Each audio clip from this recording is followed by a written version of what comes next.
Hello, আসসালামু আলাইকুম। কেমন আছেন সবাই? অনেক দিন পর নবীনগর স্মৃতিসৌধের এখানে আসলাম।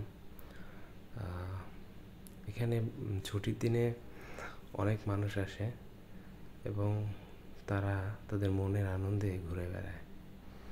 আসলে শহরের কোলাহলে মানুষের একটু নিঃশ্বাস ছাড়ার জায়গাটা হচ্ছে এখানে, তাই এখানে অনেক মানুষের ভিড় হয়। তো আমরাও চলে আসলাম স্মৃতিসৌধে। আসলে জায়গাটা অন্যরকম, আসলে মনটা ভালো হয়ে যায়। তো বন্ধের দিনে অনেক মানুষই এখানে আসে, তো সবাই এসে ঘোরাফেরা করে, মনটাকে হালকা করে, তারপরে চলে যায়। আমরাও আসছিলাম, তো ঘোরাফেরা করে চলে যাওয়ার সময় ভাবলাম একটু ভিডিও করি।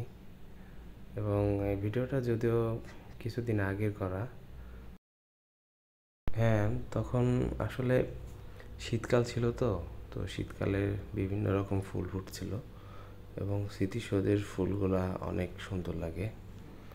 তো তারপরে আমরা চলে আসলাম লেকের ধারে। এখানে মানুষজন অযথা অকারণেই বোতল, প্লাস্টিক, চিপসের খোসা এগুলো ফেলে পরিবেশটাকে নষ্ট করে ফেলে। তো সবার কাছে অনুরোধ থাকবে, এখানে কেউ ময়লা ফেলবেন না। তারপরে আমরা চলে আসলাম কুটির শিল্পের এখানে। আচ্ছা, যাই হোক, শখের বসে ভিডিও করা। ভিডিওগুলি ভালো লাগলে সাপোর্ট করবেন, যাতে পরবর্তীতে ভালো কিছু দিতে পারি।